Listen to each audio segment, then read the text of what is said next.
Darijo, lepo pozdravljeni. Hvala, ker ste se odzvali našemu vabilu, kljub temu, da ste verjetno polno zasedeni. Kateri projekti trenutno zahtevajo največ vaše energije? Evo, zdaj recimo tale, v Mladinskem gledališču. Igralci moški moje generacije smo se oblekli v ženske in bomo odigrali en tekst nov Simone Semenič v režiji Vitota Tauferja in se zabavamo. Mogoče bomo postali nervozni čez kakšen dan, ker premiere je 16. ampak zaenkrat ne kaže, zaenkrat se imamo super. Gre bolj za komedijo? Moški stari 60 let, preoblečeni v ženske, ne. Drama. Drama. Ja. Drama o ženskah v 60 letih, ki se ukvarjajo s seksom. Kakšna je vaša vloga v igri? Igram Dorotejo, ki je režiserka ene amaterske predstave, ki jo nameravajo uprizoriti na amaterskem odru. Ja. Vam je vloga pisana na kožo? Ne vem še.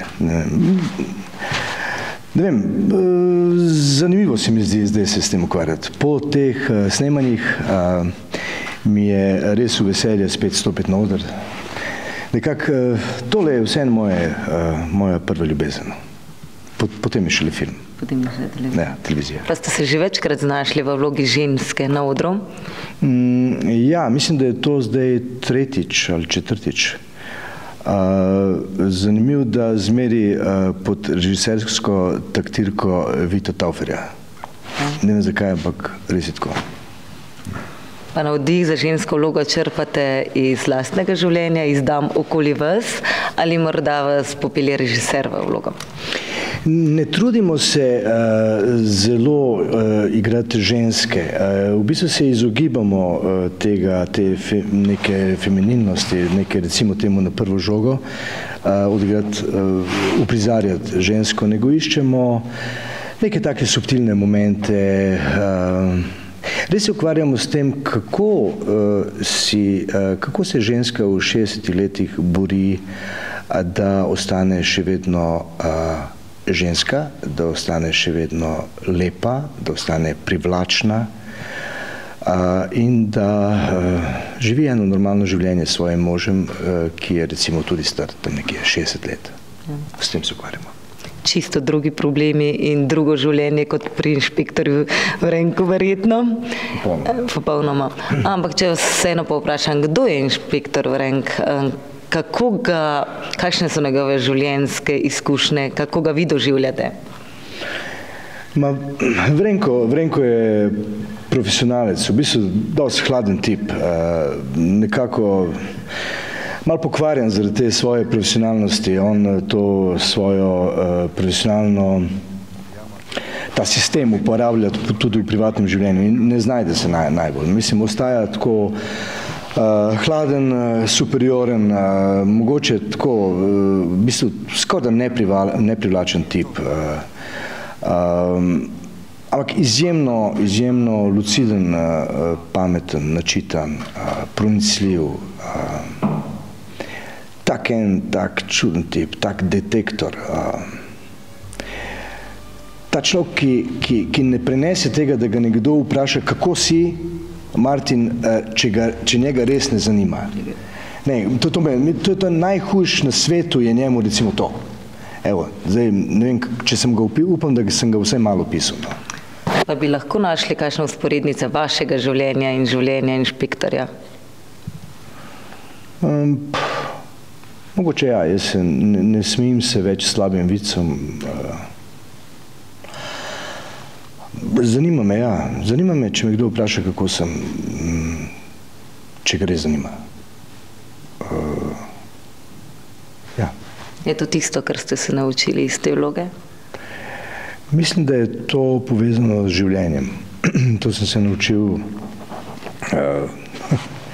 ko sem stal tukaj na tem odru že 35 let in snemal. To je v bistvu neka življenjska izkušnja. Nekoč ste dejali, da se je Vrenko bolj približal vam, kot ste se vi približali njemu. Kaj ste s tem mislili? Kako nam bi to prevedli? Ja, najbolj zato, ker ga nisem znal odigrati. Pa mi je lažje, da rečem, da...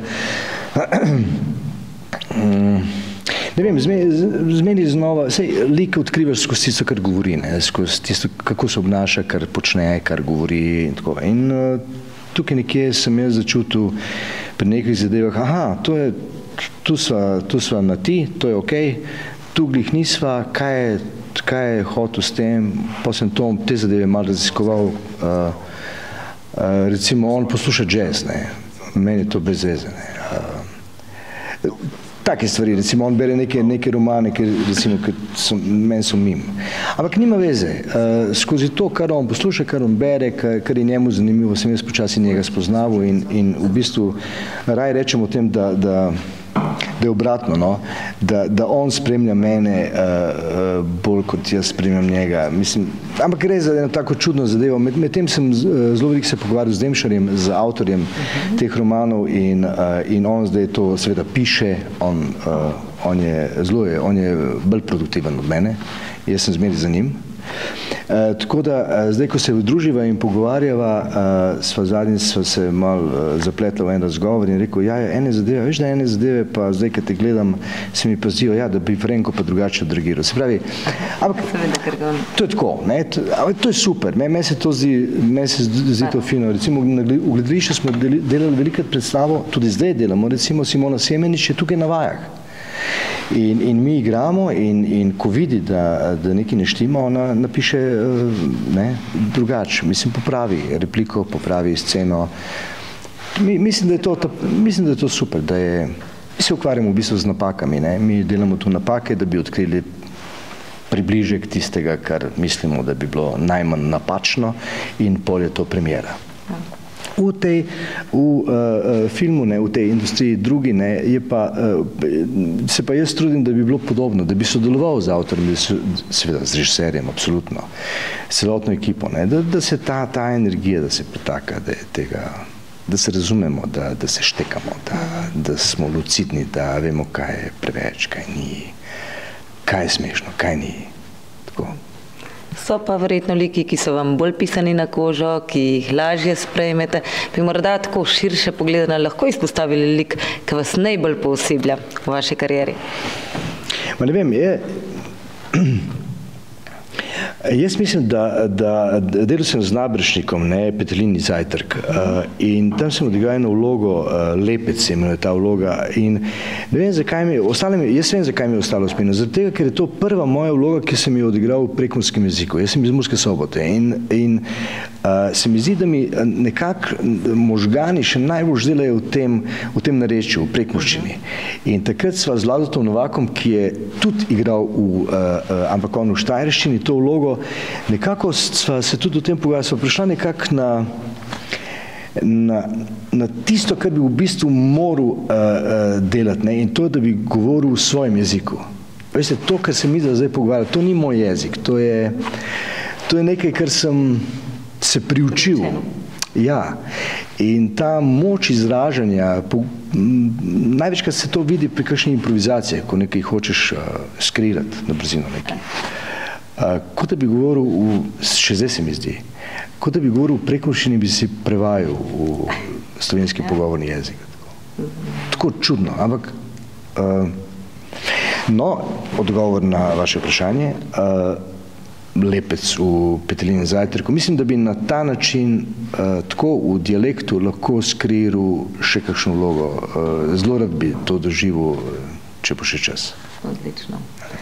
Če pa vas umaknemo iz odra in televizije, kdo je Dario, ki ga mi še ne poznamo? Mislim, da veste vse o meni. Mislim, vse bistvene zadeve. Jaz nisem človek, ki bi zelo rad govoril o svojem privatnem življenju, koliko je sploh to mogoče imeti v tej državi neko privatno življenje.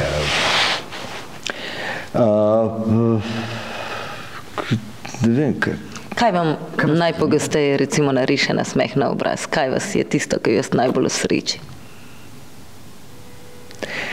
Jaz imam punčko, ki je stara zdaj 7 let, ime je Rea.